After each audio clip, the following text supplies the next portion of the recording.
નમસ્કાર. આપણે વાત કરી રહ્યા હતા વ્યક્તિગત ભિન્નતાની. મનોવિજ્ઞાનની અનેક શાખાઓમાંની ખૂબ જ અગત્યની એવી શાખા જેનું નામ છે વ્યક્તિગત ભિન્નતાનું મનોવિજ્ઞાન. એમાં આપણે વ્યક્તિગત ભિન્નતા કોને કહેવાય, એ શા માટે વ્યવહારુ શાખા છે અને સંશોધનમાં એનું શું મહત્વ છે, વ્યક્તિગત ભિન્નતાનું મનોવિજ્ઞાનમાં એને સમજ્યા પહેલા આપણે વ્યક્તિત્વ એટલે શું, વ્યક્તિત્વ અને ચારિત્ર વચ્ચે શું તફાવત છે, આ બધી જ બાબતોની ખૂબ ડિટેલ્સમાં ચર્ચા કરી ગયા. સાથે સાથે વ્યક્તિગત ભિન્નતાનું વર્ગીકરણ શું કહે છે, એમાં વ્યવહારુ શાખા હોવાને કારણે ઔદ્યોગિક મનોવિજ્ઞાનની સાથે પણ એને લેવા દેવા છે. કોઈ પણ વ્યક્તિનું કર્મચારી તરીકે સિલેક્શન કરવામાં પણ વ્યક્તિગત ભિન્નતાનું ખૂબ જ મહત્વ રહેલું છે. કોઈ આઈએએસ અધિકારી કેવો હોવો જોઈએ અને એને કયા પ્રકારનું કામ કરવાનું છે, એનું પેશન શું છે, એનામાં શું સ્કિલ છે, એ બધી જ બાબતો વ્યક્તિગત ભિન્નતામાં ના ટોપિકમાં આપણે ખૂબ જ વ્યવસ્થિત રીતે ડિસ્કસ કર્યું. પહેલું, બીજું અને ત્રીજું જે લેક્ચર હતું મારું, એ વ્યક્તિગત ભિન્નતા કોને કહેવાય, એનું વર્ગીકરણ શું કહે છે, વ્યક્તિત્વ કોને કહેવાય, એના લક્ષણો શું કહે છે, સ્વસભાનતા એટલે શું, મનોવિજ્ઞાનની જુદી જુદી પદ્ધતિઓમાં આંતરનિરીક્ષણ પદ્ધતિ અને બાહ્ય નિરીક્ષણ પદ્ધતિનો આપણે ઉલ્લેખ કર્યો. જુદા જુદા સિદ્ધાંતો કયા ભણવાના છે એની પણ આપણે વાત કરી. વ્યક્તિત્વ સિદ્ધાંતો કોને કહેવાય અને એ શા માટે ભણવા જોઈએ વગેરેની આપણે ડિટેલ્સમાં વાત કરી ગયા. આપણે ગયા લેક્ચરમાં મનોવિશ્લેષણવાદ, મનોવૈજ્ઞાનિક ફ્રોઈડની જે થિયરી છે એના વિશે પણ વાત લગભગ કરી ચૂક્યા છીએ. આપણે વાત કરતા હતા ઈડ, ઈગો અને સુપર ઈગોની. ઈડ નો વધારે પડતો જે વ્યક્તિમાં ઈડ વધારે હોય છે એની પર્સનાલિટી કેવી હોય છે, એનું વ્યક્તિત્વ કેવું હોય છે, એનું ટૂંકમાં બિહેવિયર કેવું હોય છે. જે અહમ કેન્દ્રીય વ્યક્તિત્વ હોય છે તો એ અહમ કેન્દ્રીય વ્યક્તિત્વનું આ કાર્ય કેવા હોય છે, એની સમાજમાં ટૂંકમાં વેલ્યુ શું હોય છે. તેમજ સુપર ઈગો, જેમાં નૈતિકતા, પ્રમાણિકતા અને સિદ્ધાંતોને અનુલક્ષીને ધાર્મિકતા, એ બધી બાબતોને એ વ્યક્તિ વધારે મહત્વ દેતી હોય છે. કોઈ પણ વ્યક્તિ હોય એનામાં ઈડ, ઈગો અને સુપર ઈગો ત્રણેય બાબતનું સંમેલન હોય છે અને એનેથી જ એના વ્યક્તિત્વનો ખ્યાલ આવે છે આપણને. એવું નથી હોતું કે કોઈ વ્યક્તિમાં ખાલી ઈડ જ હોય. હા, એનું પ્રમાણ ઓછું કે વધતું હોઈ શકે. એવું નથી હોતું કે કોઈ વ્યક્તિ વધારે ઈગોઇસ્ટિક હોય પણ એનામાં ઈગો હોય જ નહીં, એવું ના હોય. એ જ રીતે સુપર ઈગોમાં જે આપણી સંસ્કૃતિ, આપણો ધર્મ, આપણા વડીલો કે આપણા જે સંસ્કાર છે, એ ટૂંકમાં નૈતિકતા, પ્રમાણિકતા, એ બધી બાબતો, તો એનામાં પણ કક્ષાનો તફાવત હોય છે. પણ હોય છે તો આ ત્રણેય બાબતોથી જ આપણું જે જીવન હોય છે એ વ્યતીત થાય છે. ફ્રોઈડ બાલ્યાવસ્થાના અનુભવો ઉપર ખૂબ જ ભાર આપે છે. ભૂતકાળના અનુભવો વ્યક્તિના ઘડતર ઉપર અથવા તો તે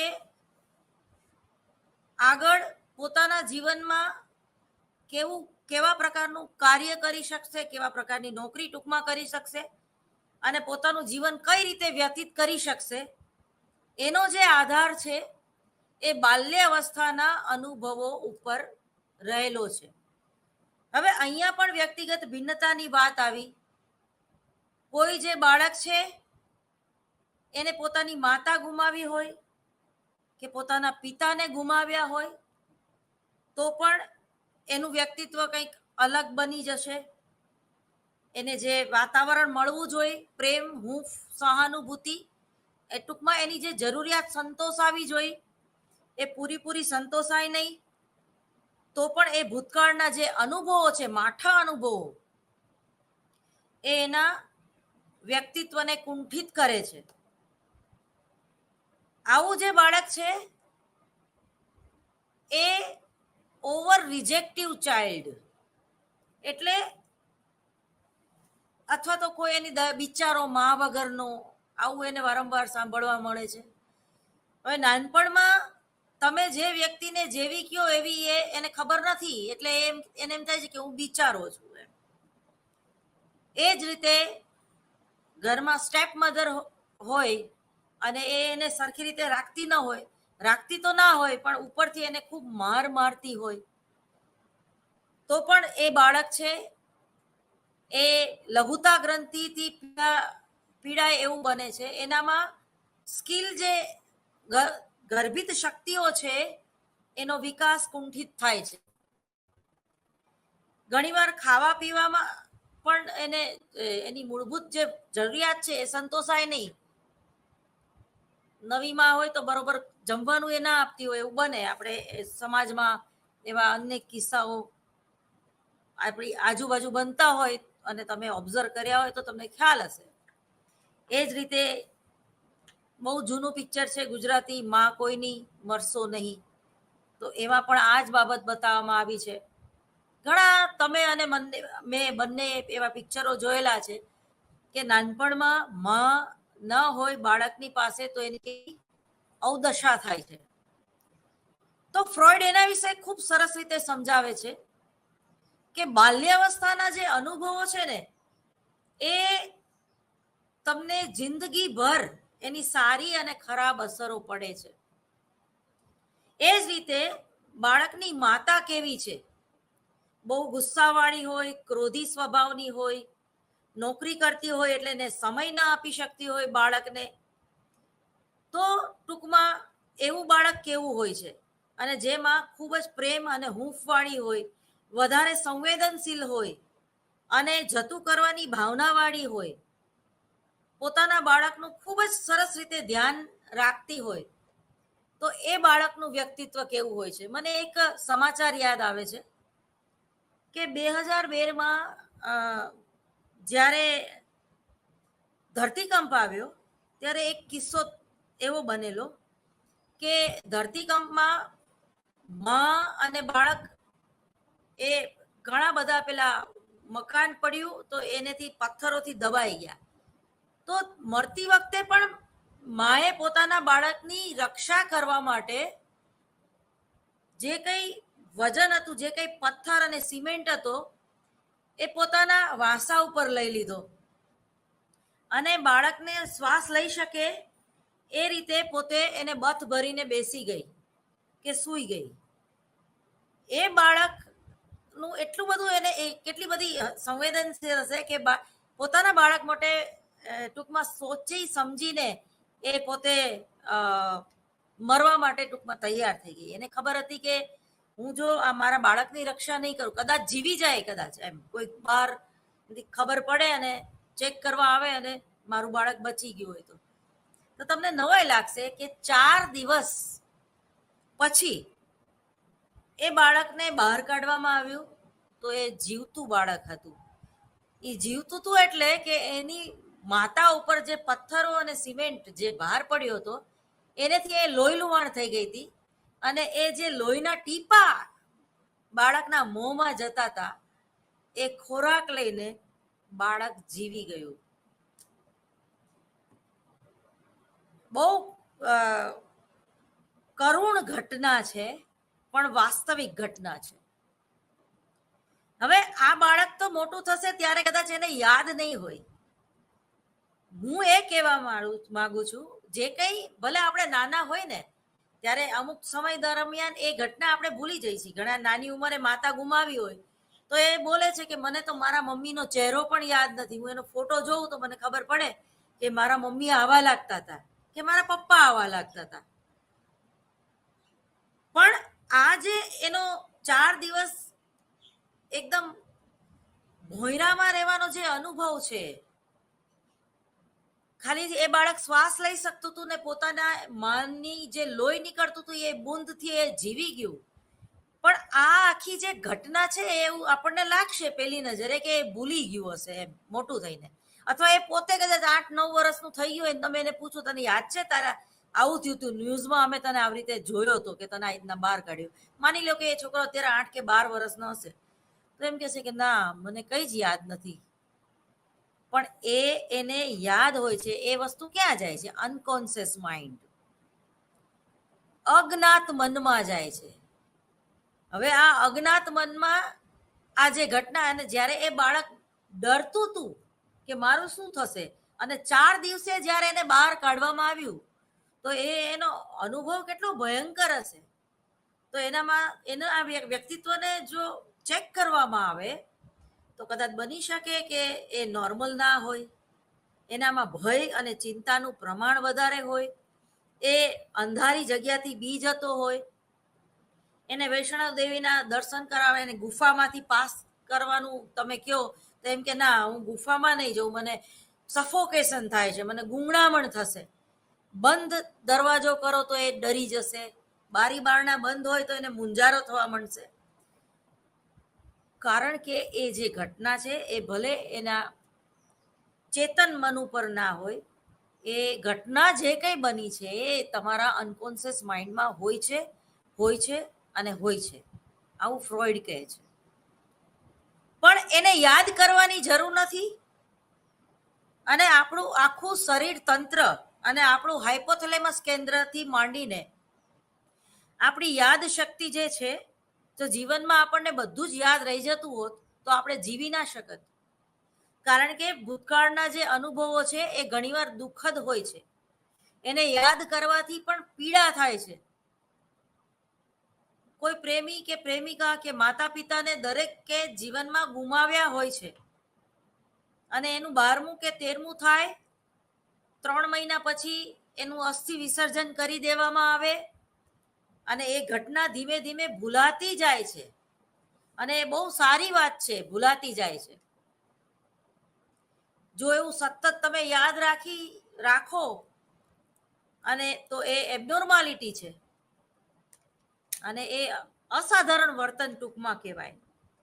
તો હવે હું વાત કરતી હતી ફ્રોઈડની તમને કે ભૂતકાળના અનુભવો. તો કોઈ વ્યક્તિ કેવી બનશે એનો આધાર જે છે એ બાલ્યાવસ્થાના અનુભવો ઉપર છે.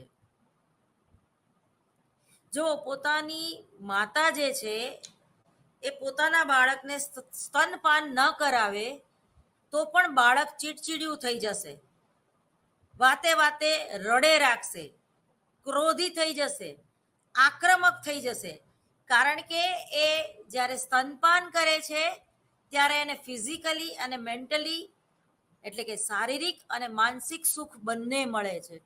એને માતાનો ચહેરો જોઈને આનંદ આવે છે અને એની બાલ્યાવસ્થાની જે વૃત્તિઓ જે છે એમાં પણ ભલે બાળક જન્મે પણ એ જન્મે છે તો એનામાં જાતીય વૃત્તિ હોય છે. એવું નથી કે એના અવયવો વિકાસ પામ્યા પછી જ એનામાં જાતીય વૃત્તિ આવે, એવું નથી.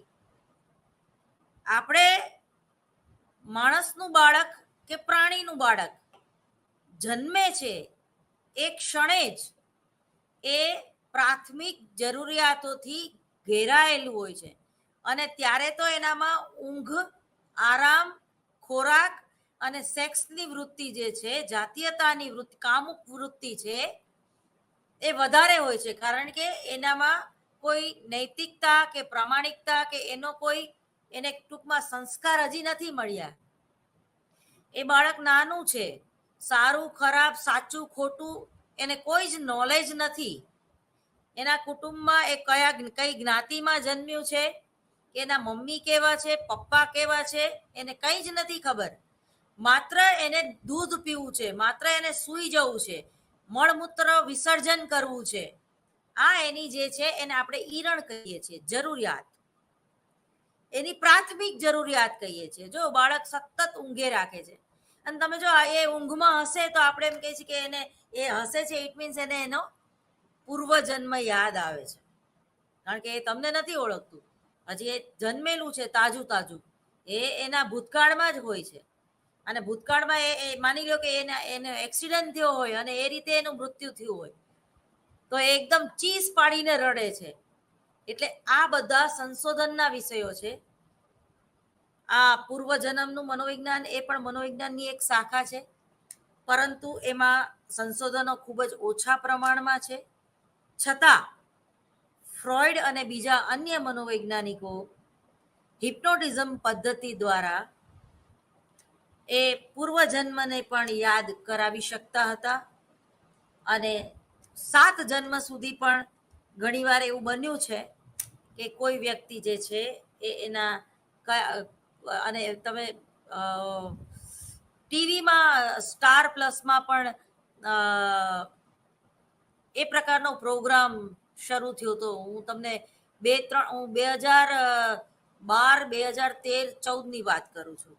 તો એ પ્રકારના પ્રોગ્રામ પણ આવી ગયા છે કે જે આપણે લાઈવ જોઈ શકી કે જે સામેના સાયકોલોજીસ્ટ છે એ હિપ્નોટિઝમ કઈ રીતે કરે છે, પછી એને ધીમે ધીમે એને જે સૂચન આપે છે, બરાબર, સજેશન આપે છે, એ પ્રમાણે એ વ્યક્તિ કરે છે. એ જ રીતે આપણે સર્કસમાં પણ જોયું છે કે પાણી જે છે એમાંથી પાણી નીકળે જ રાખે. કેલાલના સર્કસોમાં આપણે જોયું છે કે કોઈ વ્યક્તિને સ્ટેજ ઉપર બોલાવે ને એમ કે ભાઈ અત્યારે તમે નાહી રહ્યા છો, તો એને એમ થાય કે હું નાહી રહ્યો છું. પછી એમ પૂછે કે તમે કયા સાબુથી નાહી રહ્યા છો, તો કે હું લક્સ સાબુની મને સુગંધ આવે છે, વગેરે વગેરે. તો આ બધા જ જે થિયરી છે વ્યક્તિત્વને પીછાણવાની, તો એમાં પણ તમારો ભૂતકાળ કેવો છે એ જાણવા માટે જ હિપ્નોટિઝમ કરવામાં આવે છે. એબનોર્માલિટીના મૂળ ક્યાં પડેલા છે એ જાણવા માટે હિપ્નોટાઇઝ કરવામાં આવે છે. અને હિપ્નોટાઇઝ કર્યા પછી એને સૂચન આપવામાં આવે છે કે હવે તમે દુઃખી નહીં થાઓ, તમારા લાઈફમાંથી આ વ્યક્તિ હવે જતી રહી છે જે તમને બહુ જ દુઃખ આપતી હતી, હવે તમારે એ બધું ભૂલી જવાનું છે કે તમે ભૂલી ગયા છો, વગેરે વગેરે. એટલે એને ટૂંકમાં વર્તમાન પરિસ્થિતિમાં લાવવાનું કામ કરવાનું છે. કોઈ વ્યક્તિ કે હું મારા દાદાને નું જે શબ છે એને હું બરફ ઉપર સુવાડી જ રાખીશ, એને ક્યારેય હું અગ્નિદાહ નહીં આપું, એને ક્યારેય ટૂંકમાં હું દાટીશ નહીં, તો આ જે છે એ એબનોર્માલિટી છે. અતિ લાગણી કે એને મૃત્યુ બાદ પણ, અને આપણા સનાતન ધર્મમાં, હિન્દુ ધર્મમાં તો એક એવી વાત છે કે તમારે એને હસતા હસતા વિદાય આપવી જોઈએ જેનું મૃત્યુ થયું છે. કારણ કે તમે એની પાછળ રોવાનું ને એ બધું કરશો તો એ વ્યક્તિનો જીવ તમારામાં રહેશે. તમે એને ધીમે ધીમે મુક્ત કરી દો અને એક સારી પોઝિટિવ થિંકિંગ કરો કે બહુ સારી જગ્યાએ એનો જન્મ થઈ ગયો છે અથવા એનો મોક્ષ થયો છે. તો ફ્રોઈડે પોતાની મૃત્યુ પ્રેરણામાં પણ આવી બધી વાતો કરી છે અને આવા સંશોધનો કર્યા છે. પોતાના જે વિચાર, પોતાની જે ફિલોસોફી છે એમાંથી ફ્રોઈડની એ ફિલોસોફીમાંથી ખૂબ જાણવા મળે છે, મનોવિશ્લેષણવાદમાંથી. પણ ટૂંકમાં બાલ્યાવસ્થાના અનુભવો, એમાં પ્રારંભિક શિશુ અવસ્થા, બાલ્ય અવસ્થામાં જે વસ્તુથી એને વંચિત રાખવામાં આવે, દાખલા તરીકે ફીડિંગ ના કરાવવું, તો એની બાળક ઉપર કેવી નેગેટિવ અસર પડે છે. એ જ રીતે આર્થિક પરિસ્થિતિ બરોબર ના હોય અને અપૂરતું પોષણ, તમે જો ટીવીમાં પણ એડ આવે છે કે બાળકને બરોબર પોષણ ન મળવાથી એ મૃત્યુ પામે છે, અથવા તો એનો માનસિક વિકાસ, એની આઈક્યુ એનો ટૂંકમાં વૃદ્ધિ અને વિકાસનો ક્રમ જે છે એ ડોળાઈ જાય છે.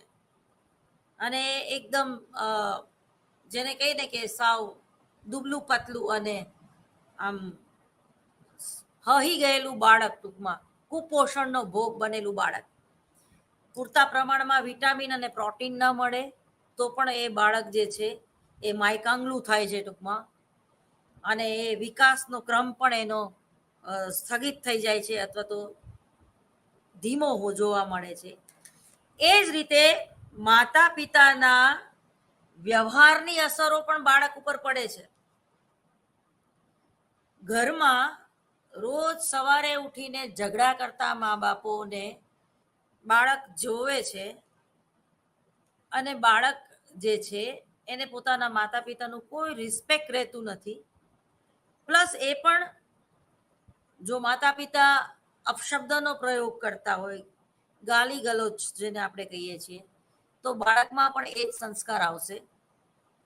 અને આપણે બાળ મનોવિજ્ઞાનમાં જોઈ ગયા કે અનુકરણ દ્વારા જ બાળક શીખે છે, અને ટેવ અને આદત, તો આ વસ્તુનું ખૂબ મહત્વ હોય છે. નાનપણમાં ઘોડિયામાં તમે એને 1-1 કલાક ઝુલાવે રાખો જ્યારે તમને અનુકૂળ હોય ત્યારે, અને પછી અચાનક તમને કંટાળો આવે અને તમે ઘોડિયામાંથી એને પથારીમાં સુવાડવાનું નક્કી કરો, તો એ બાળક નહીં સૂવે. તો યોગ્ય સમયે એની યોગ્ય જે ટેવ છે એમાંથી એને બહાર લાવવું એ માતાનું કામ છે, એ પિતાનું કામ છે. રોજ સાંજે તમે હોન્ડા ઉપર એને આંટો મારવા લઈ જાઓ, એવી ટેવ તમે પાડી હોય, અને પછી પપ્પા બહારગામ ગયા હોય ત્યારે મમ્મીનું આવી બને. એ જ રીતે તમે જુઓ કે અત્યારે બહુ ખરાબમાં ખરાબ વાત છે, ઘરે ઘરની વાત છે, મોબાઈલ. આ મોબાઈલ અથવા તો લેપટોપ અથવા તો આઈપેડ, એમાં વિડીયો ગેમ ચાલુ કરીને બાળકને જમાડવામાં આવે છે. તમે વિચાર તો કરો, ફરીવાર હું બોલું છું, વિડીયો ગેમ ચાલુ કરીને અથવા તો કાર્ટૂન જોતા જોતા બાળકને ખોરાક આપવામાં આવે છે. આપણે સ્ત્રીને એવું પૂછીએ, માતાને પૂછીએ, તો કે ના, એ વિડીયો ગેમ એના હાથમાં નહીં આપું ત્યાં સુધી મોઢું નહીં ખોલે, એ જમશે નહીં.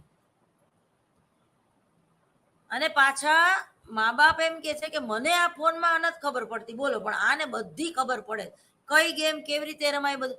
એમાં ગર્વ લેવાની વાત છે? તમારું બાળક 3-4 વર્ષનું, 5 વર્ષનું, 6 વર્ષનું એ વિડીયો ગેમ રમે છે, એની કોઈ તકલીફ નથી. હા, અતિમાં ગતિ નહીં, પણ જમતી વખતે એવન ઘણાના ઘરમાં તો એવી ટેવ હોય છે કે સૌથી પહેલા રિમોટ હાથમાં લે, ટીવી ચાલુ કરે, પછી રસોડામાંથી જમવાનું પીરસીને એ ટીવી સામે બેઠા બેઠા જમે રાખે કલાકો સુધી. વળી સિરિયલમાં વચ્ચે બ્રેક આવે એટલે દાળ લેવા જાય, ત્યાં સુધી દાળ ખૂટી ગઈ હોય તો એમને એમ બેસી રહે, ફટાફટ પાછો એક વઘાર કરીને આવે. તો આ દશા છે અત્યારે આપણી. આપણે સિરિયલ, અર્થ વગરની સિરિયલ, બાલાજી ટેલિફિલ્મ્સ, જેમાં લગ્ન પછી પણ લફરું કરી શકાય, લગ્ન પહેલા પણ લફરું હોઈ શકે. કહાની જિંદગી કી, તો એમાં 3-3 એક જ સ્ત્રીને 3-3 વાર પણ જુદા જુદા પુરુષ હોઈ શકે. આપણે ખરેખર ક્યાં જઈ રહ્યા છીએ, તમે અને હું? સ્વાભાવિક છે કે કોઈ પણ સિરિયલ, કોઈ પણ મૂવી એ સમાજનો જ અરીસો છે, પણ એમાં જ્યારે અતિરેક દેખાડવામાં આવે છે, કરોડોની વાતો કરવામાં આવે, બધા બિઝનેસમેન, બધા પૈસાદાર, બધા 3-3, 5-5 કરોડના માલિક, અને બધાને એકબીજાની મિલકત મેળવવા માટે ખૂન કરવાનું, એટલે આ જેને ઈડ, ફ્રોઈડ કે છે ને, ઈડ એટલે ખરાબ વૃત્તિઓને સતત દેખાડે રાખવી. હવે માની લો કે તમે નેગેટિવ ન્યૂઝ જે આવે છે કે હવે કોરોનામાં આટલા મરી ગયા, હજી આટલા મળશે, 10 વર્ષથી નાના બાળકોને રસી નહીં આપવામાં આવે તો આમ થઈ જશે, યુક્રેન યુદ્ધની આવો સમગ્ર વિશ્વ ઉપર શું નેગેટિવ અસર પડી. હવે તો હિમાલય પીગળવા માંડ્યો છે. ધીમે ધીમે હવે પૃથ્વીનો અંત થઈ જશે. ચારે બાજુથી નેગેટિવ નેગેટિવ નેગેટિવ નેગેટિવ. માનસિક રીતે શું થાય છે? આપણને સ્ટ્રેસ આવે છે, મનોભારનો ભોગ બનીએ છીએ, નિરર્થક ચિંતાનો ભોગ બને કે હવે આખી દુનિયા જો પાણીમાં તણાઈ જશે તો હું એમાં આવી ગઈ ને મને તણાઈ, હું તણાઈ જઈશ. સતત આવા નેગેટિવ ન્યૂઝ જોવાથી વ્યક્તિ ડિપ્રેશન તરફ વળે છે. અને 14 દિવસથી વધારે જો કોઈ વ્યક્તિ ડિપ્રેશનનો ભોગ બને કે 1, 2, 3 મહિના, તમે જો કોરોનામાં અડધા લોકો કેવી રીતે મૃત્યુ પામે, ખાલી બીકથી કે મને કોરોના થઈ જશે તો.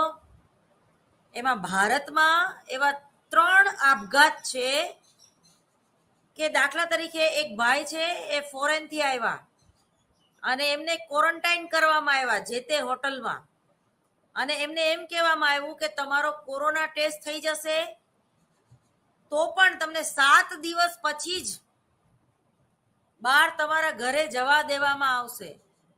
તો કોરોના ટેસ્ટ કરાવીને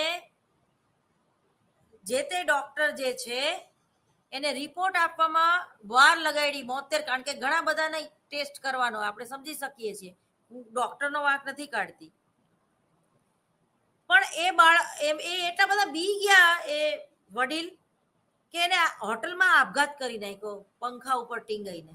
કેમ? તો કે હું કોરોના પોઝિટિવ આવીશ તો મારું શું થશે. તો ઘણા આવા કેસ છે. પછી એક બીજો અમારો અમદાવાદનો જ એક કેસ છે કે પતિ છે એ કોરોના કાળ દરમિયાન જ્યારે પીપીટી કીટ પહેરીને ઘરે આવે,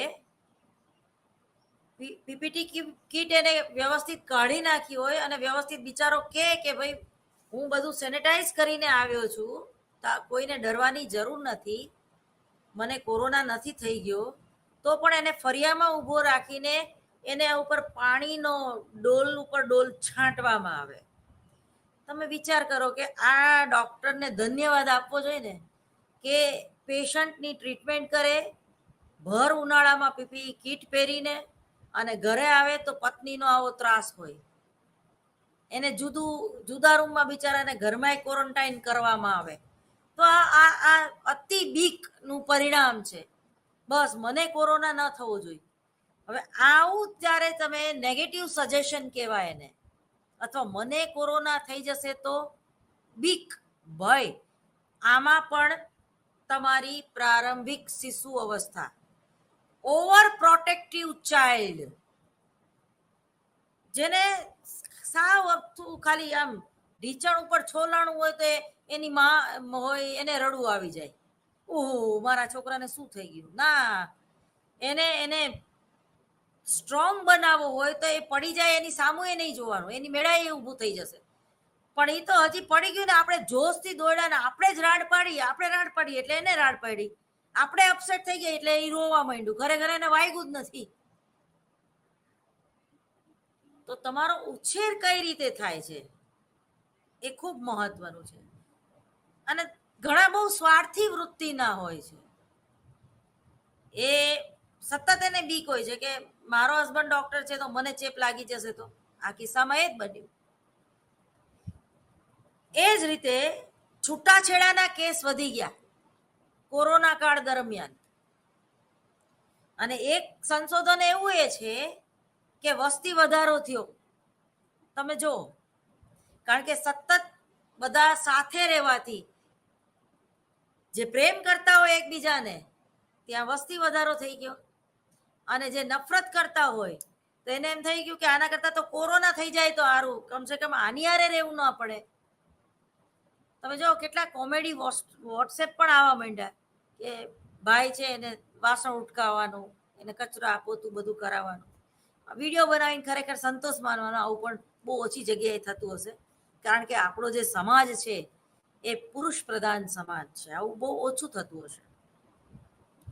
અથવા તો લોકોનું માપન થઈ ગયું, ખરેખર આ લોકોનું વ્યક્તિત્વ માપન થઈ ગયું કહેવાય કે કોણ તમારું છે અને કોણ નથી એ આ કોરોના કાળ દરમિયાન ઘણું બધું સમજાઈ ગયું હશે મને અને તમને. આઈએસ ની એક્ઝામ અથવા તો બીજી બધી જે એક્ઝામ છે એમાં આવા પ્રકારના પ્રશ્નો પણ પૂછવામાં આવે.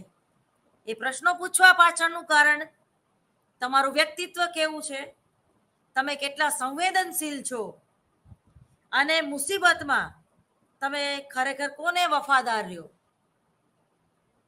આ બધી જ બાબતો જે છે એ ફ્રોઈડ એવું કહે છે કે તમારા ભૂતકાળના અનુભવો કેવા છે એના ઉપર આધાર રાખે છે. જુદી જુદી કક્ષાઓની પણ વાત કરી છે. એ જ રીતે કુટુંબ અને સમૂહ જૂથ, તમારી જ્ઞાતિ, તમારો સમાજ, તમારો પડોશ, એની પણ બાળકના ઘડતર ઉપર ખૂબ મહત્વની અસર પડે છે. દાખલા તરીકે સામાન્ય કૌટુંબિક સમાયોજન ધરાવતી માતાઓ, એડજસ્ટ ના થઈ શકે માતા જ. તમે જો અત્યારે આપણા સંયુક્ત કુટુંબો ધીમે ધીમે લુપ્ત થતા જાય છે. વિભક્ત કુટુંબો, બાળકને તો પહેલાના જમાનામાં, પહેલાનો જમાનો એટલે હું જ્યારે નાની હતી ત્યારે દેરાણી જેઠાણી બધા સાથે રહેતા હોય, એટલે કાકા કાકી, ભાભી ભાભુ, મમ્મી બધા. 5 વર્ષ સુધી તો બાળકને બહુ ખબર જ ન હોય કે આમાંથી મારી માં કોણ છે. એટલું બધું બધાનો પ્રેમ અને હૂંફ મળે. ક્યારેક કાકી એને જમાડતી હોય, ક્યારેક ભાભુ એને જમાડતી હોય, ક્યારેક દાદીમાં એને જમાડતી હોય, અને મમ્મીનો વારો તો એને તાવ આવે કે હઠે જીદે ચડ્યું હોય ત્યારે એક લાફો મારવા માટે મમ્મી હોય. એમ તમે જો ઘણી વાર એમ કે આ એની કાકીનું હેવાયું છે, મારું નહીં. તો એમાં માતાનું વ્યક્તિત્વ કેવું છે? માતા સમાયોજન ના સાધી શકતી હોય, એ સહન ના કરી શકતી હોય. તમે જો એવા વિડીયો પણ આપણે જોઈએ છીએ કે બાળક રડે તો માતા એકદમ કંટાળી ગયેલી હોય. એ પૈસાદાર કુટુંબની સ્ત્રી પણ હોઈ શકે, ઝૂંપડપટ્ટીમાં રહેતી સ્ત્રી પણ હોઈ શકે. લગભગ મધ્યમ પરિસ્થિતિની સ્ત્રી એમાં નથી આવતી, બહુ ઓછી આવતી હશે, પણ નથી આવતી. કારણ કે મધ્યમ પરિસ્થિતિની સ્ત્રીને દરેક રીતે સમાયોજન સાધવું પડે છે.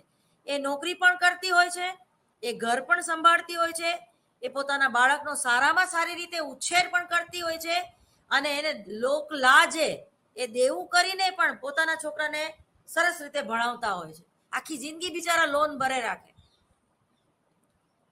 સમાયોજનની કક્ષા જે માતામાં વધારે છે, તો એનું જે બાળકનું વ્યક્તિત્વ છે એ જે છે એનામાં ઘણી બધી સ્કિલ ડેવલપ થાય છે. એનામાં એ સેન્ટર ઓફ એટ્રેક્શન જેવું બાળક હોય છે. એ અતિ પ્રતિભાશાળી બાળક હોય છે, કારણ કે એ સંઘર્ષમય વાતાવરણમાંથી બહાર આવે છે. ધીરુભાઈ અંબાણી જેટલા હોશિયાર હતા એટલે એના છોકરાઓ ન હોય. ધીરુભાઈ અંબાણી નિરમા પાવડર સાયકલ ઉપર ફેરિયા તરીકે પરસે રેપજેપ થઈ જતા અને ઘરે ઘરે એ નિરમા પાવડર વેચવા જતા. એના છોકરાઓને એ વસ્તુ નથી કરવી પડતી. એ લોકોને જે બિઝનેસ છે એ ખાલી મેન્ટેન કરવાનો છે. પણ પિતા આટલા સમાયોજિત હતા એટલે બાળકો આવા થયા કે એના બિઝનેસને એ અપગ્રેડ કરી શક્યા, વધારી શક્યા. તો ટૂંકમાં સમાયોજનની કક્ષા માતાની કેટલી છે એની અસર પણ બાળક ઉપર થાય છે. હવે ત્યાં તો કાકી હતી એટલે માં ભલે મારકણી હોય, પણ કાકીના હિસાબે એ બાળકને વાંધો ન આવ્યો. અને અહીંયા તો એને 2 કે 3 માનો પ્રેમ મળતો હતો, અને દાદીમાં તો એને લટકામાં મળતા હતા. અને દાદા સરસ મજાની રાત્રે સૂતી વખતે વાર્તા કહેતા હતા, અને એમાં એને રાજકુમાર તરીકે દેખાડતા હતા કે મારો રાજકુમાર તું છું ને, તારા જેવો જ એક રાજકુમાર હતો, એની હું વાર્તા કહું. એ પોઝિટિવ થિંકિંગમાં એ વાર્તામાં સંસ્કાર આવી જતા હતા. હાથી કેવો હોય છે, સિંહ કેવો હોય છે, એનું વર્ણન કરીને જંગલનો રાજા કોણ? તો કે હાથી પણ હોઈ શકે ને સિંહ પણ હોઈ શકે. તો આ જે પ્રકારની સર્જનાત્મકતાની વાર્તા જે છે એ બાળકના ચિત્ત ઉપર મોટો થાય ત્યાં સુધી એની અસર થાય છે. આવરે વરસાદ, ઢેબરિયો વરસાદ, ઊની ઊની રોટલી ને કારેલાનું શાક મને અને તમને બધાને યાદ છે. અને ઓલું જિંગલ જિંગલ ગઈ પણ એ આપણી સંસ્કૃતિ નથી એટલે મજા નથી આવતી. આપણે ગાઈ લઈ છીએ ખરા, બરાબર. પછી માનો લાડક વાયો, મનહર ઉદાસ, પંકજ ઉદાસની જે ગઝલ છે.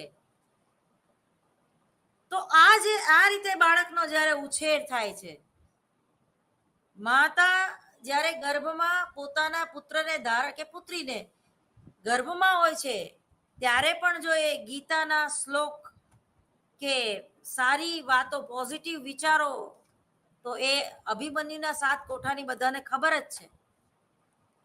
તો ટૂંકમાં ગર્ભ ધારણ થાય, બીજ રોપાય, ત્યારથી બાળકના કોન્ટેક્ટમાં સૌથી પહેલા માં જ આવે છે. એટલે જ આપણે કહીએ છીએ કે માં કોઈની મળશો નહીં. માં છે એ મરી જાય તો બાપા 12 વાસણ ઉટકીને બાળકનું ભરણ પોષણ કરશે, એની કોઈ ગેરંટી નહીં. પણ હા, પિતા તમે ગુમાવો તો માતા મજૂરી કરીને પણ પોતાના બાળકને સારામાં સારી રીતે એનો ઉછેર કરે છે.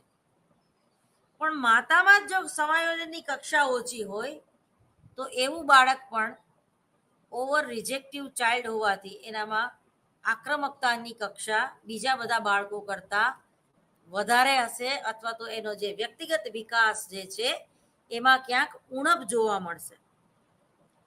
એ જ રીતે માતા પિતા વચ્ચેના સંબંધો, જે મેં તમને કીધું કે નાગર કુટુંબોનું ઉદાહરણ લેવા જેવું છે. એ લોકો બંને એકબીજાને બહુ રિસ્પેક્ટથી બોલાવે. સ્ત્રી હોય ને તેને એમ કે તમે જમી લીધું, અથવા તો તમારી તબિયત બરોબર છે. તો આ જે વાતાવરણમાં બાળક મોટું થાય છે, એ લોકોમાં પાન ખાવાનો રિવાજ છે. હિંચકા ઉપર બેસીને જમીને કાતર હાથમાં હોય અને સોપારી અને પાન ખાતા જતા હોય. તો આ જે બાળક એ દ્રશ્ય જોવે છે માતા પિતાને સરસ મજાના કેવા હિંચકા ઉપર ઝૂલે છે, તો એમાં એને રાધા કૃષ્ણ દેખાય છે. તો આ એક સંસ્કારની વાત છે. પણ એવા માતા પિતા હોય કકળાટિયા, અથવા તો એવા માતા પિતા હોય જે દાદી દાદાને વૃદ્ધાશ્રમમાં મૂક્યા હોય, તો બાળકે આ તમને જોવે છે ભાઈ, તમે ગઢા થશો અને એ બાળક મોટું થશે ત્યારે તમને વૃદ્ધાશ્રમમાં જ મૂકી આવશે. અને ત્યારે તમે રડશો અને ફરિયાદ કરશો તો એ તમને યાદ કરાવશે કે દાદીને અને દાદાને તમે બે ભેગા થઈને વૃદ્ધાશ્રમમાં મૂક્યા હતા ને, હવે હું તમને મૂકી આવું છું, જોવો તમને કેવું લાગે છે. સંસ્કાર, અનુકરણ. મેં તમને કીધું ને કે કોઈ પણ બાળક છે એ અનુકરણ દ્વારા શીખે છે. માતા જેવું વર્તન કરશે, પિતા જેવું વર્તન કરશે, મોટો ભાઈ જેવું વર્તન કરશે, ગુરુ અને શિક્ષક જેવું વર્તન કરશે, એવું જ બાળક વર્તન કરવા પ્રેરાશે. એટલે જ આપણે જ્યારે કોઈને નોકરીએ રાખીએ છીએ તો આપણે એ પણ ધ્યાનમાં રાખીએ છીએ કે આ વ્યક્તિ કયા વિસ્તારમાંથી આવે છે. દાખલા તરીકે બિહારી બાબુ, અથવા તો સાઉથ ઇન્ડિયન કોઈ વ્યક્તિ હોય, અથવા તો ગુજ્જુ વ્યક્તિ હોય, ગુજરાતી, તો તમે જો ગુજરાતી ઉપર કેટલા બધા જોક્સ બનેલા છે કે ગુજરાતી એટલો બધો પાકો હોય ને કે એનું ચાલે ને તો એ મૃત્યુ પછી સ્વર્ગમાં પણ દુકાન ખોલીને બિઝનેસ કરે. એમ ધીરુભાઈ અંબાણી એનું ઉદાહરણ છે. કહેવાનો અર્થ એમ છે કે તમારી માનસિકતા, આપણે એમ કહીએ છીએ કે આ છોકરો પાટું મારીને પણ પૈસા પેદા કરશે. કેમ? તો કે એ ગુજરાતી છે. ગુજરાતીઓ છે ને ગુજરાત છોડીને ક્યાંય જાય નહીં, અને જાય તો અમેરિકા જાય, જાય તો લંડન જાય, જાય તો કેનેડા જાય. બરોબર? ઓડીનું ઓલું ગીત સાંભળ્યું તો હશે. હવે રક્ષાબંધન ભાઈ બહેનનો તહેવાર આવે છે, તમે જોજો. તો આ જે છે ગુજરાતીઓના સંસ્કાર છે. આવા જે બાળકો જે છે એ ખરેખર તો આમ સમગ્રતા એટલે નહીં, કુટુંબ, સમાજ, તમે જો પટેલનો દીકરો છે એ બીજા પટેલને તારશે. ઘરમાં એક ભાઈ નબળો હશે તો એને એક ભાઈ નબળાને જીરવી લેશે. જ્યારે અમુક જ્ઞાતિ એવી હોય છે, મારે ના કોઈ જ્ઞાતિનું નામ નથી બોલવું, એટલી બધી ઈર્ષા અને અદેખાઈ હોય કે એ વ્યક્તિ ચડતો હોય તેનો પગ ખેંચે. મને અત્યારે એક સરસ મજાનો જોક્સ યાદ આવે છે. એ જોક્સમાંથી મારા વિદ્યાર્થીઓ, પ્યારા મિત્રો, તમને ઘણું બધું સમજવા મળી જશે કે કૌટુંબિક વાતાવરણ શું હોય, આપણા સંસ્કાર શું હોય છે, આપણી સંસ્કૃતિ શું હોય છે, એનું આપણા વ્યક્તિગત ભિન્નતા ઉપર શું અસર હોય, અથવા તો આપણી પર્સનાલિટી ઉપર એની અસર શું હોય. ટૂંકમાં તમે જ્યારે ઇન્ટરવ્યુમાં જાઓ છો ત્યારે તો તમને એમ કે છે કે ઓકે તમે બિહારના, તો બિહારમાં તમે આ સુશાંતસિંહ કેસ વિશે શું જાણો છો, આવું પૂછી શકે. એને આપઘાત શેના માટે કર્યો હતો, અથવા તો એને આપઘાત કર્યો હતો કે નહીં. એ જ રીતે ઉડતા પંજાબ આખું મૂવી આવી ગયું, આખી નેગેટિવ વાત છે. એમાં પંજાબમાં જે ડ્રગ્સ, ગાંજો અને ચરસ, યુવા પેઢી આખી ખલાસ થઈ ગઈ. બરાબર, કોઈ વ્યક્તિ હરિયાણાનો હોય તો એને એનું ઇન્ટરવ્યુ અલગ રીતે લેવાય છે. કોઈ ગુજરાતી હોય તો એનું ઇન્ટરવ્યુ અલગ રીતે લેવાય છે. કોઈ સાઉથ ઇન્ડિયન હોય, કોઈ હિન્દી ભાષી હોય, કોઈ કેરેલિયન હોય તો એના વિશે એને પૂછવામાં આવે. કોઈ રાજસ્થાની હોય, કોઈ ગુજરાતી હોય તો એને ગરબા વિશે પૂછવામાં આવે. ગરબો એટલે શું, બેઠા ગરબા એટલે શું, ઊભા ગરબા એટલે શું. કોઈ નાગર હોય તો એને પૂછવામાં આવે કે બેઠા ગરબા એટલે શું. જુનાગઢ તો કે અશોકના કિલ્લા વિશે તમે શું જાણો છો. નરસિંહ મહેતાના મામેરા વિશે તમે શું જાણો છો. તમે જુનાગઢના છો ને, અને પાછા તો તમે નાગર છો. તો નરસિંહ મહેતા નાગર હતા. હવે નરસિંહ મહેતા નાગર હતા ને તમે એમ કે નરસિંહ મહેતાનું નામ મેં પહેલી વાર સાંભળ્યું, કારણ કે હું તો છે ને હોસ્ટેલમાં રહેલો છું અને હું તો અમેરિકાથી આવું છું. પતી ગયું, ટાઈ ટાઈ ફીસ. તમે ભલે ગમે ત્યાંથી આવતા હોય, પણ તમારી જ્ઞાતિમાં કયો લેખક, કયો કવિ અને તમારી 7 પેઢીના જે સંસ્કારો છે અને બાપ દાદાના નામ છે એ તમને કંઠસ્થ હોવા જોઈએ. કારણ કે વ્યક્તિત્વની વ્યાખ્યાને આપણે જોઈ ગયા, મનોશારીરિક તંત્રનું ગત્યાત્મક સંગઠન, એટલે તમારા ડીએનએ ની અસર તમારા વ્યક્તિત્વ ઉપર હોય છે. તમે જો ઘણી વાર તમે તમારા પપ્પા જેવા ન હોય, તમારા દાદા જેવા હોય, તમારા પરદાદા જેવા હોય. તો આ નાક છે ને એ માત્ર મમ્મી પપ્પાનું નથી. આ કાનનો શેપ છે એ ખાલી મમ્મી પપ્પાના શેપનો નથી. માથામાં વાકડિયા વાળો એક સીધા વાળ હોય એ તમારા મમ્મી પપ્પાના શેપ નથી. એમાં તમારી 7 પેઢીનું આખું ડીએનએ આવી જાય છે અને એ પ્રમાણે તમારો બાહ્ય દેખાવ હોય છે. વ્યક્તિત્વ એટલે બાહ્ય દેખાવ, વ્યક્તિગત ભિન્નતા. એક જ માના પેટે જન્મેલા 2 કે 3 બાળકો અલગ અલગ હોય છે. એક મામા જેવું હોય ને એક કાકા જેવું હોય ને એક પરદાદા જેવું હોય, અને કોઈના જેવું એ ના હોય એવું એ બને. ભાઈ આ તો છે, માણસ છે. તો કહેવાનો મતલબ એમ છે કે ભૂતકાળના અનુભવો, જે ફ્રોઈડન થિયરી પ્રમાણે, ખાસ કરીને માતા ઉપર આપણે વધારે ભાર મૂકીએ છીએ.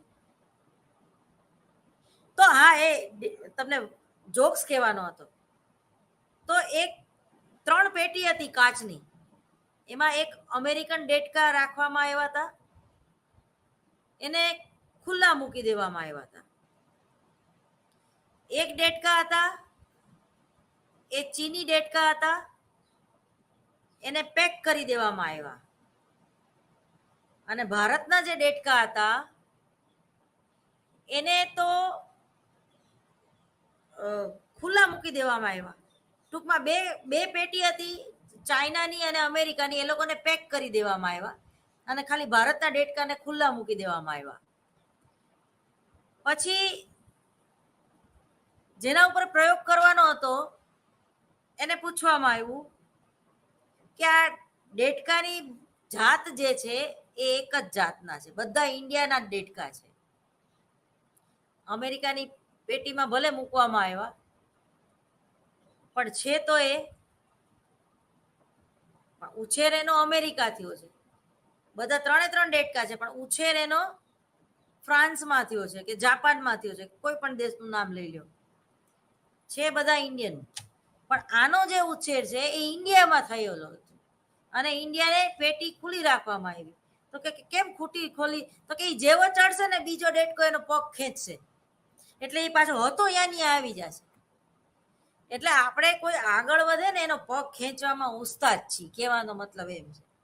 એટલે એમ કે એની પેટી ભલે ખુલ્લી હોય, બાયણું ભલે ખુલ્લું રાખ્યું હોય, પણ બિચારો બહાર નહીં જઈ શકે, બરોબર. અને આ લોકોને બંધ પેટીમાં રાખવામાં, કારણ કે વાતાવરણની અસર હોય ને. અમેરિકામાં જઈને કોઈ વ્યક્તિ સુધરી જાય, પટેલનો દીકરો જો પછી એવો નથી રહેતો. અહીંયા આવીને ખોંચરા વેડન જ કરતો, પણ એક ચબૂતરો બંધાવી દે પોતાના ગામમાં. પણ અહીંયા રહેતો તો ત્યારે હાલતા માણસ પથરો મારતો હતો, વાતાવરણની અસર. તો એ જ રીતે વાતાવરણ, વોટસને એના ઉપર વધારે ભાર આપ્યો. અને વ્યક્તિત્વની વ્યાખ્યા પણ મનોવિજ્ઞાનની વ્યાખ્યા વોટસને સૌથી પહેલી આપી, કે મનોવિજ્ઞાન એટલે કે વર્તનનું વિજ્ઞાન. જે તને વર્તનને શા માટે આપણે જોઈ શકીએ છીએ, વર્તનનું આપણે પુનરાવર્તન કરી શકીએ છીએ, અને ભવિષ્યમાં આ વ્યક્તિ કેવું વર્તન કરશે એની આગાહી પણ કરી શકીએ છીએ. એટલે વ્યક્તિગત ભિન્નતાની બાબતમાં મનોવિશ્લેષણવાદમાં ઈડ ઈગો અને સુપર ઈગો ફ્રોઈડે જે આપણને સમજાવ્યું, અને ફ્રોઈડે જે પ્રમાણે પ્રારંભિક શિશુ અવસ્થા, કડક અને મૃદુ સ્વભાવની માતાની વાત, અને માતા પિતાનો વ્યક્તિગત એકબીજા સાથેનો સંબંધ, તેમજ માતા પિતાનો બાળક સાથેનો સંબંધ કેવો છે, વગેરે બાબત વિશે ફ્રોઈડે જે વાત કરી, એમાં કિશોરાવસ્થાની પણ વાત કરી. તો કિશોરાવસ્થાના જે અનુભવો છે એ પણ ખૂબ જ નોંધનીય છે, અને એની પણ વ્યક્તિત્વના ઘડતરમાં તેમજ વ્યક્તિગત ભિન્નતામાં ખૂબ જ સારી અને ખરાબ અસરો જોવા મળે છે. વ્યક્તિત્વ વિકાસ કિશોર અવસ્થામાં કંઈક મહત્વની રીતે થાય છે. આ અવસ્થા સૌથી કઠિન અવસ્થા માનવામાં આવી છે. આ અવસ્થામાં બાળક કુટુંબ અને માતા પિતાના ધોરણો, આદર્શો અને માન્યતાઓ ગ્રહણ કરવાનો સતત પ્રયાસ કરતો હોય છે. માતા પિતાના મનોવલણની બાળકના વિકાસ ઉપર ખૂબ જ ઊંડી અસર જોવા મળે છે. માતા પિતાના આવા આદર્શો, માન્યતાઓને સ્વીકારતી વખતે યુવક અને યુવતી મથામણ અનુભવતા હોય છે. દરેક યુવક યુવતી આ તબક્કામાંથી પોતાના વિચારો અને માન્યતાઓને આધારે પોતાનું જીવન ઘડતર અથવા તો ઉત્સુક એ જોવા મળે છે, પોતાના જીવન ઘડતર કરવા માટે. તેથી કુટુંબ અને માતા પિતાના વલણો અને વિચારો વચ્ચે સંઘર્ષો પણ ઘણીવાર જોવા મળે છે. યુવા અવસ્થાએ દરેક યુવક યુવતીને સ્વતંત્ર રીતે જીવન જીવવાની ઝંખના થતી હોય છે. તેઓની જિજ્ઞાસાઓની ભાવનાના વિકાસ પામતા હોય છે, અને નવું સાહસ ખેડવા માટેની એનામાં તત્પરતા પણ જોવા મળે છે. અને ટૂંકમાં આ કિશોરાવસ્થામાં માતા, ખાસ કરીને બાળક અને પિતા વચ્ચે સતત ઝઘડાઓ પણ થતા હોય છે. પર્યટનમાં જવું કે નહીં, કઈ યુનિવર્સિટીમાં બાળકને ભણાવવો, આમાં મને પોસાય એમ નથી, ફી વધારે છે, સ્કોલરશિપની સમસ્યા, માતા પિતા અભણ હોય તો પણ બાળકને સમસ્યા થાય છે. એને ડોક્ટર બનવું છે, એને એન્જિનિયર બનવું છે. દીકરી હોય તો પણ થાય છે કે હવે દીકરીને તો સાસરે વળાવી દેવાની છે, તો એની પાછળ આપણે કેમ 2-4 લાખ ખર્ચવાના, બરોબર. તો આ જાતની ટૂંકમાં મનોવલણની બાળકના વ્યક્તિત્વ ઉપર ખૂબ જ માઠી અને ઘણીવાર સારી અસર પણ જોવા મળે છે.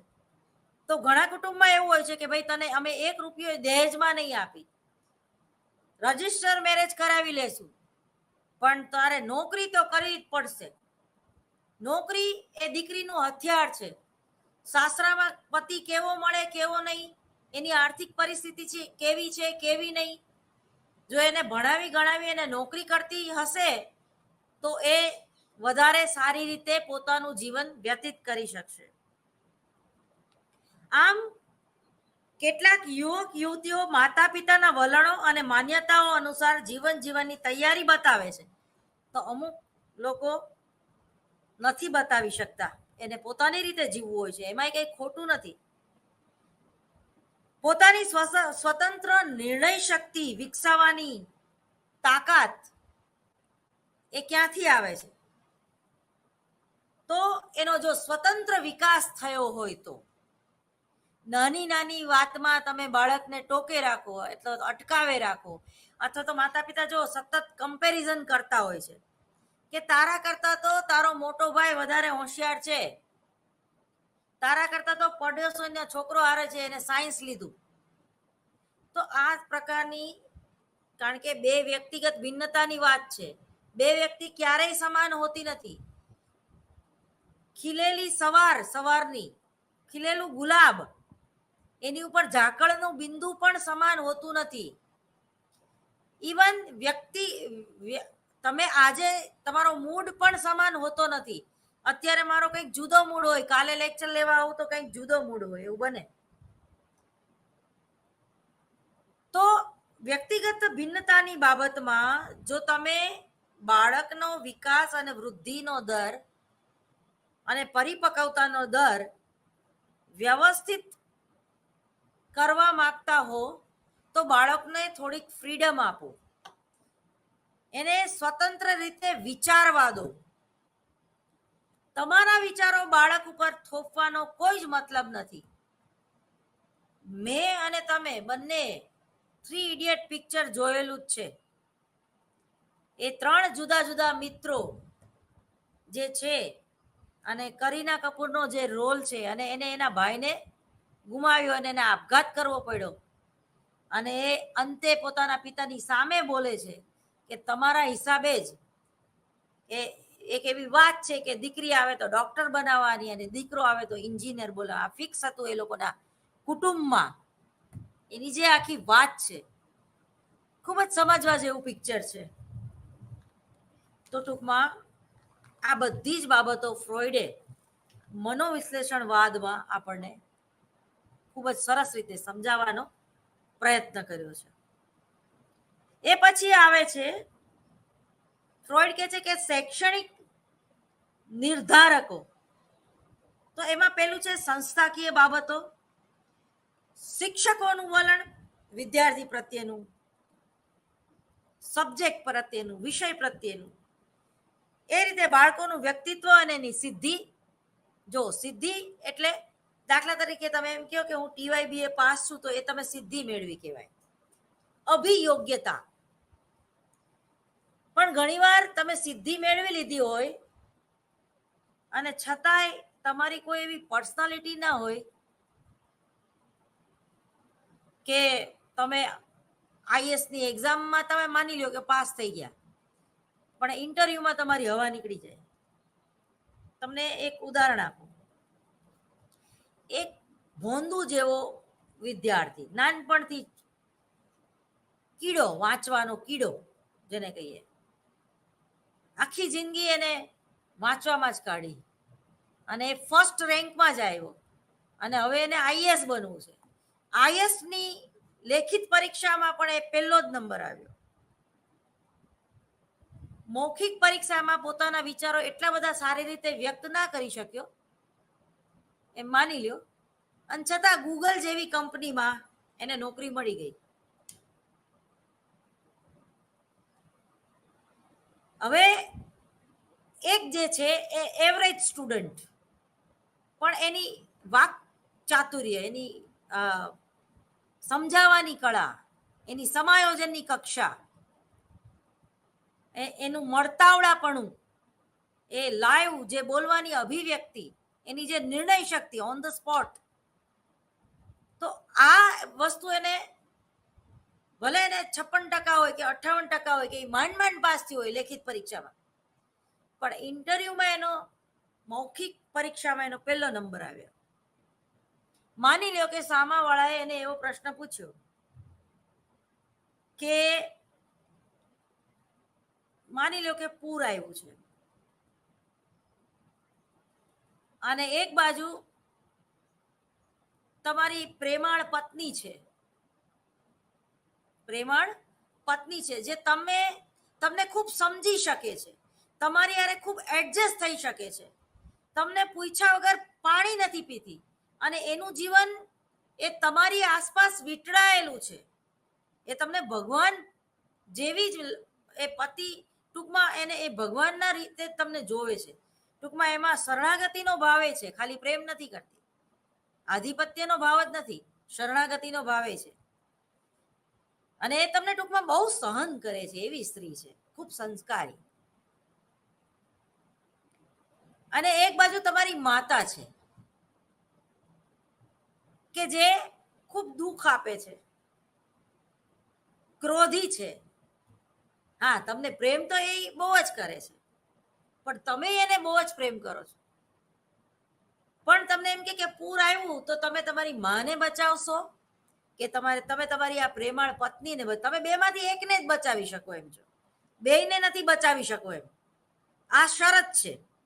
નિયંત્રિત પરિવર્ત્ય સાયકોલોજીની ભાષામાં, અવલંબિત પરિવર્ત્ય એ પોતે, સ્વતંત્ર પરિવર્ત્ય એ પોતે, કે એને નિર્ણય કરવાનો છે કે મારે મારી માને બચાવવાની છે કે મારી પત્નીને બચાવવાની છે. અને આધારિત પરિવર્ત્ય, તો આધારિત પરિવર્ત્ય એ માં છે અને પત્ની છે. અને હવે આ પત્નીને ખબર પડી ગઈ કે ભાઈ મારો પતિ મને ઈચ્છે છે બચાવવાનું, પણ મને નહીં બચાવે, એ એની માને જ બચાવશે. અને એમ કે છે આઈ અન્ડરસ્ટેન્ડ, તું તારી માને બચાવ, અનુમતિ આપી દે છે બોડી લેંગ્વેજથી. અને પેલો પણ એની માને જ બચાવે છે. પછી ઇન્ટરવ્યુ વાળા એને બીજો પ્રશ્ન પૂછે છે. જો હવે ખરેખર ઇન્ટરવ્યુ અહીંયા લેવાય કે ભાઈ તમે તમારી પત્નીને આટલું પ્રેમ કરતા હતા, પત્ની તમને આટલું પ્રેમ કરતી હતી, તમારી મામાં તો અનેક ગુણ અને દોષ બંને છે. તો કે છે કે જીવનમાં બીજી વાર ઈચ્છીશ તો પત્ની મળશે, માં નહીં મળે. ઈચ્છીશ તોય પણ માં નહીં મળે, માને ગુમાવી દઈશ, માં નહીં મળે. અને આ તો મારી પત્ની તો મને સમજી શકે છે, એને મને માફ કરી દીધું, એની આંખમાં મેં જોઈ લીધું અને એની પણ અનુમતિ મેં માગી લીધી. એને પણ મને એમ કીધું કે તું તારી માને બચાવ. તો આ વ્યક્તિ આઈએસના ઇન્ટરવ્યુમાં સિલેક્ટ થઈ જાય છે. સાયકોલોજી પણ હંમેશા એવું કે છે, ધડકન પિક્ચરમાં પણ તમે જોયું હશે કે તમે જેને પ્રેમ કરો ને એને નહીં, પણ જે તમને પ્રેમ કરે ને એની સાથે રહેવાનું નક્કી કરો ને તો તમારું જીવન સુખી થઈ જાય. પણ 100માંથી 99 વ્યક્તિ આવું નથી કરતા. દુનિયા હે મેરે પીછે લેકિન મેં તેરે પીછે, પેલું ગઝલ છે ને, દુનિયા હે મેરે પીછે લેકિન મેં તેરે પીછે, એના જેવી વાત છે. તો આ જે છે એને પણ ગૂગલમાં નોકરી મળી ગઈ. પેલા બોંધુ નામની જેવી વ્યક્તિ છે એને પણ એ અને બી બંનેને ગૂગલમાં નોકરી મળી ગઈ. હવે ફેર ક્યાં પડે તમે જુઓ. પેલો વ્યક્તિ પેલો જ નંબર લાવતો હતો, એ એનો મેનેજર છે અને આ એની નીચે કામ કરે છે, પણ છે બંને ગૂગલમાં જ. હવે પેલો વ્યક્તિ છે ને શરમાળ પ્રકૃતિનો છે. કોઈ લેડી એને આવીને બાજુમાં બેસી જાય તો એ તતપપ થઈ જાય. એને એમ થાય કે મને હિન્ટ આપે છે કે મને લાઈન મારે છે. ખરેખર ઓલી બહુ સહજ હોય છે, ઓપન માઇન્ડેડ છોકરી હોય છે. તો ગુડ મોર્નિંગ કહી દીધું તો ઓલાને એમ થાય કે મને લાઈન મારી. આ ડિફરન્સ છે. જેણે માણસોને ચાર્યા છે, જેની અભિવ્યક્તિ ખૂબ જ ક્લિયર છે, જે સામેની વ્યક્તિને સમજી શકે છે, જે સામેની વ્યક્તિને જજ કરી શકે છે, તો આ જે વ્યક્તિ છે એકદમ મળતાવડી છે. તો એ વધારે ફેમસ થઈ જાય છે એની ગૂગલ કંપનીમાં. અને બધા પેલાને જોઈને હશે, ખડૂસ આવ્યો એમ કે. તો આ જે બધી બાબત છે એ વ્યક્તિગત ભિન્નતાની બાબત છે. બંને ગૂગલ કંપનીમાં જ નોકરી કરે છે, પણ જે હોશિયાર વ્યક્તિ છે એની વેલ્યુ એટલે એનું એટલું મૂલ્ય નથી જેટલું આ જે લાઈવ વ્યક્તિ છે અને જેનું સમાયોજનની કક્ષા વધારે છે, જેનું મનોવલણ સતત પોઝિટિવ છે, તો એ વ્યક્તિને છે એ બધા એપ્રિશિએટ કરે છે. વધુ આવતા અંકે. અસ્તુ. નમસ્કાર.